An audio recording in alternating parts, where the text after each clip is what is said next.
Enggak, jadi tidaknya keduanya itu bertemu dan tentu pertanyaan berikutnya apa manfaatnya sih buat bangsa dan negara ini?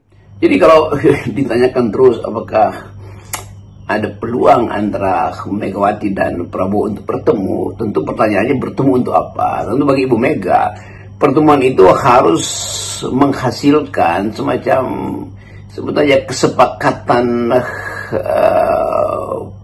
bukan kesepakatan politik sebetulnya, kesepakatan kebudayaan lah minimal, bahwa Megawati tetap punya problem dengan kehadiran Gibran di kabinet Pak Prabowo. Itu semacam kesepakatan kebudayaan, karena kalau itu mau dijadikan sebagai tagihan agak susah. Tetapi sekali lagi peristiwa-peristiwa kebudayaan yang akan terjadi minggu depan ini, pertemuan Prabowo dengan Ibu Mega, itu implikasi politiknya panjang.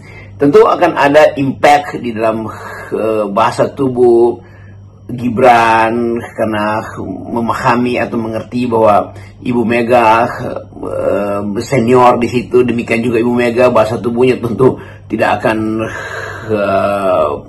akan terbaca berjarak dengan Gibran yang dianggap sebagai anak kecil sebetulnya.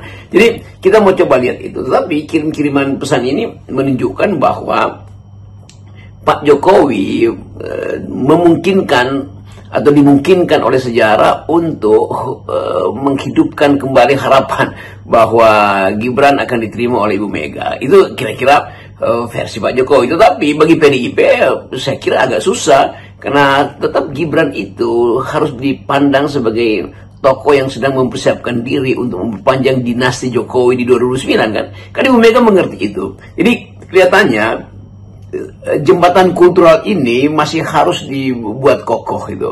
Tapi oke, kita paham bahwa dalam upaya relasi baru antara Prabowo dan Ibu Mega ke depan nanti, tentu itu akan berakibat berkurangnya kekuatan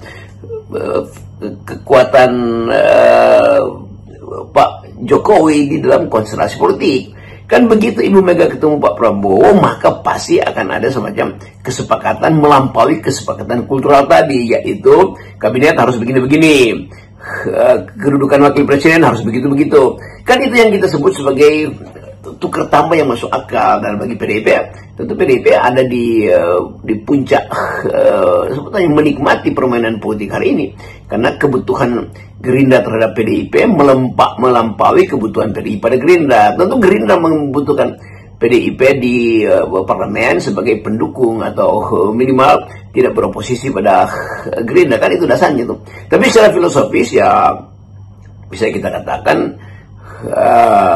di dalam lambang Garuda ada perisai yang di ujung kirinya ada kepala banteng. Nah, Garuda itu adalah simbol dari Gerindra, kepala banteng adalah simbol dari PDIP. Jadi tidak mungkin Garuda itu kosong tanpa perisai banteng di situ. Itu lambang negara itu adalah Garuda dan di pojok kirinya ada banteng. Nah, itu saya kira semacam semiotik baru untuk memperlihatkan bahwa mereka berdua itu tidak mungkin dipisahkan tuh, yaitu Gerindra dan PDIP, atau secara lebih spesifik antara Prabowo dan Ibu Mega. Kira-kira itu hal yang bisa jadi semacam alasan mengapa ada kecemasan di pihak Pak Jokowi memperhatikan relasi yang mungkin akan menggerogoti grip atau genggaman Pak Jokowi pada Gerindra atau pada Kim Plus atau apalagi pada Pak Prabowo. Dan Pak Prabowo udah memberi sinyal bahwa dia pasti akan melakukan langkah yang berbeda dengan Pak Jokowi, terutama dalam industri